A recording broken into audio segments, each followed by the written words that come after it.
By the way, go out to our website if you guys will, www.avradio.org. And as you know, there's plenty of information out there. Yeah, a plethora I like to throw out. That word never gets used enough. But you also, if you'll go out there and find Artist Spotlight of the Week, you will find Tuesday's Rain.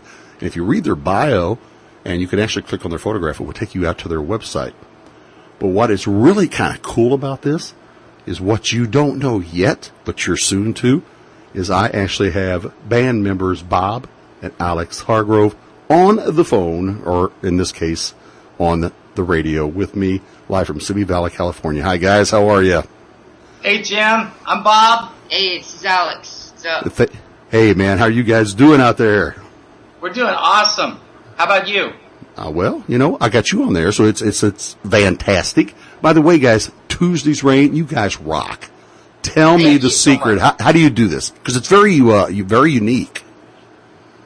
Well, you know, it's a combination of father-son putting their minds together, and about 35 different years of music culminated between the two of us. So we just kind of hybrid all our influences, and everything that we write is from the heart, and it's usually from life experiences most of the time.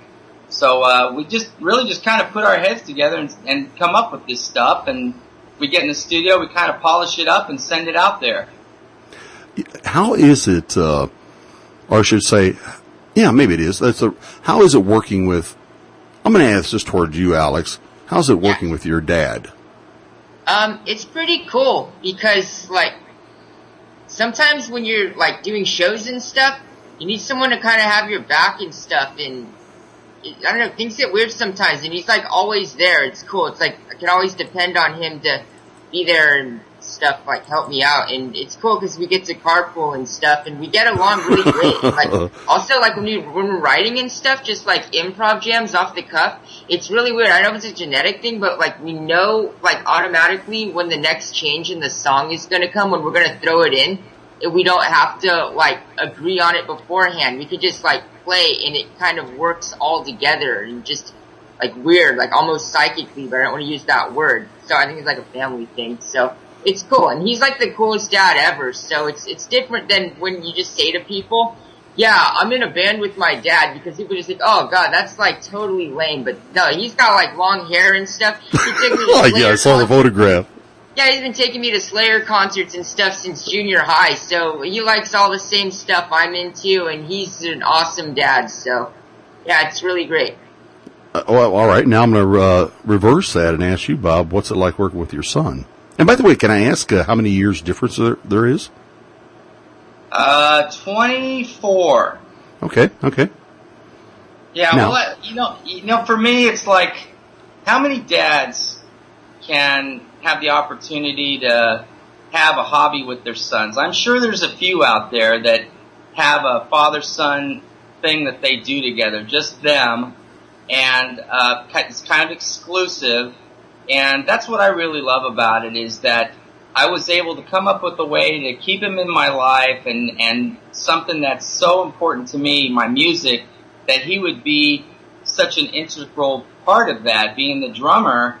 I could play keyboards, bass, guitar, violin, but I can't play drums for diddly squat. So when he started banging on the toy drum when he was 18 months old to an MTV video, I said, hey, we got a drummer. He had perfect meter at 18 months old, sitting there in his diaper, playing his plastic drum, and I knew right then we had a drummer, and I've been cultivating that most of his life. That is just too cool. I know my son and I both enjoy music, too. Our kind of way, we both went into the Army, but there you go. That's a whole different story. Okay, now, I was actually, when I was researching you guys a little bit, I saw where you did an interview with All Access magazine. And one of the questions was asked, which is a very good question, is how did you guys come up with your name? Well, we tell that story about 50 different ways, but... That's all right. Just tell it once now. You know, really, it kind of boiled down to, there's so many names that are taken. You know, you start sitting there, once you finally have a few songs, you say, okay, what can I name the band? And you go online, or you know, just look wherever, research it. Oh, that name's taken. Oh, that name's taken. we were kind of a melancholy at the beginning. You know, I was going through a breakup, and I was a little bit sad and lonely. So Tuesday, that word Tuesday just seems kind of blue to me. It's kind of, you know, melancholy. And when we started writing the first song, we had the most torrential rain probably in California history. We received like 38 inches of rain in a matter of 4 to 6 weeks. So I was stuck in the house every day writing this stuff, and it just kind of worked out. I'm looking out the window, and it's pouring down. And Tuesday what? Tuesday this? No, that doesn't work. Tuesday's rain. It kind of flowed, and that's kind of how it started.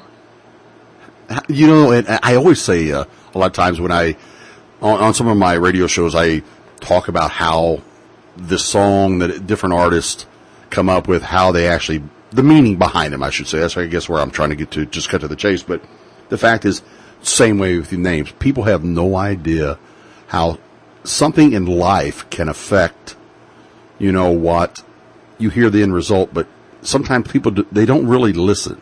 You know, does that make sense? You know?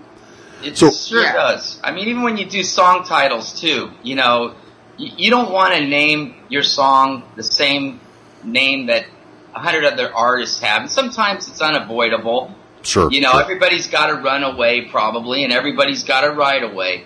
But I don't think there's too many bands that have a song called Dream Another Day. And we like that name so much that we titled our first record Dream Another Day. It just had a lot of open-ended visions that you could think of. You know, if you would dream another day, what would you dream on another day? What day would it be? So that's kind of the concept behind the album, is just that escapism and dreaming about anything that you wanted to dream about. Now, you guys actually released your CD, your debut CD, Dream Another Day, back in 2009. Where can people get that? Well, they can get it. They should get it from us, because there's a lot of bootleg copies on the internet. And if they go to www.tuesdaysrain.com, we have a PayPal account there. If they want us to autograph the CD, we'd be happy to do that. Maybe throw a sticker or two in there, some kind of novelty item. So that would support us, because we don't have to pay any royalties. They get the records right away instead of waiting 4 to 6 weeks. And that type of thing. So if they go to the .com site, they're sure to get a copy from the actual band. Yeah, and by the way, guys, all our listeners, if you go out to our website as well, www.avradio.org, go to the Artist Spotlight. When I said you can click on their photograph, it will take you to their site. Yes, it will do just that. All right, go back to Alex. Yes. All right. Drums. I had read something in my research that you were given like a pair of digital drums, and one thing led to another, and like your dad Bob was saying that you started really, you know, just kind of jamming and getting into it. So is it something that just literally, like your dad was saying, I'll ask you, is it that natural that you can say, I just hear it or I feel it? Yeah. Like, honestly, the first time I ever played with other musicians, like, okay, people had drum kits, like friends, I'd go to their houses, and they'd have drum kits once every while.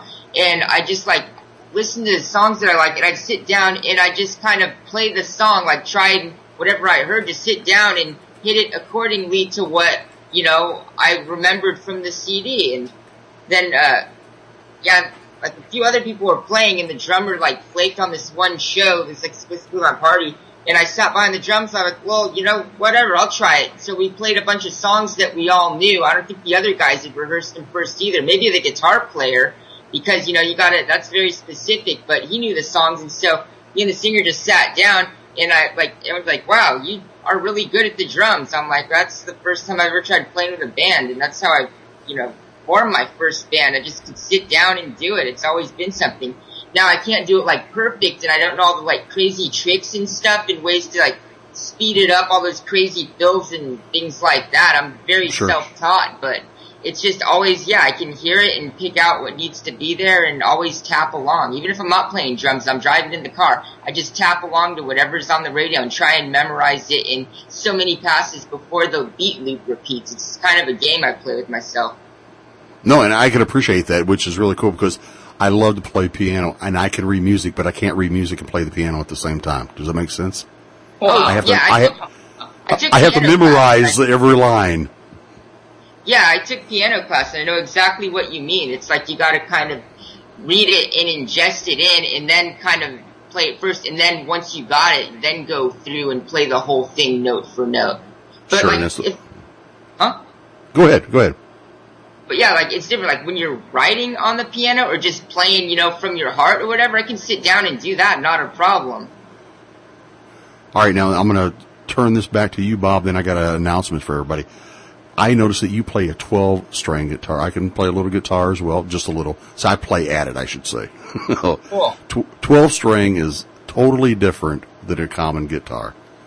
How did you end up playing a 12-string? You know what? It's just funny because when I was 18, I bought a Yamaha 12-string, and I took it home and I tried to tune it, and I popped every string. I just Yes, I'm that's so right. frustrated with this damn thing that I ended up selling it. But I got another one about 10 years later, and I played bass and this and that. And you know what? I just absolutely love the open tuning and the keyboard overtones that you get from a 12-string. It's almost like it has an angelic quality. It's just different than any other guitar you'll play. Just a real nice full sound. And that's kind of how I wrote these songs. I wrote these songs with a 12-string in my hand. And I actually, I've picked up a 12-string before, and after being used to the calluses and everything with the 6-string, and then you have to almost recallus your hands again, yeah? People don't realize that, but you do, right? So it tears your hands up, I mean, seriously, you're going to have thick calluses in 3 weeks if you play a 12-string every day. But when you go back to a 6-string, it's so easy to hold those strings down. It's almost like they're not even on the neck.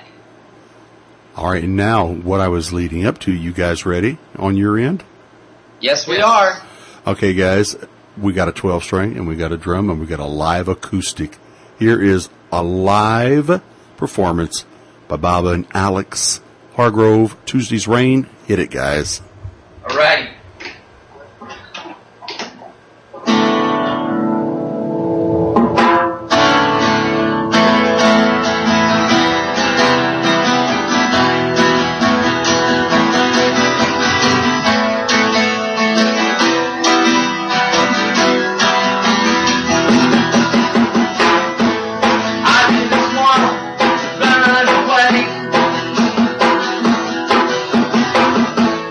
There's been too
out to all the veterans. No, man, you guys are awesome. Thank you so much. Hey, that's so cool.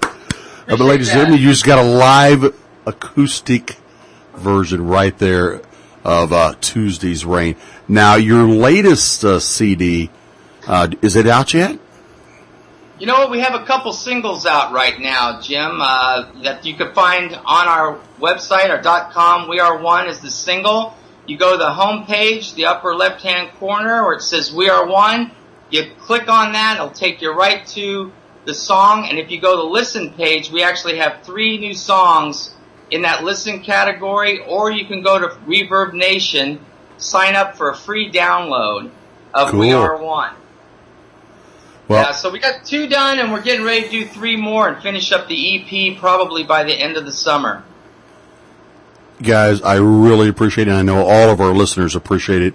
Ladies and gentlemen, Bob and Alex Hargrove, live from Simi Valley, California. Yes, a.k.a. Tuesday Rain, our artist spotlight of the week.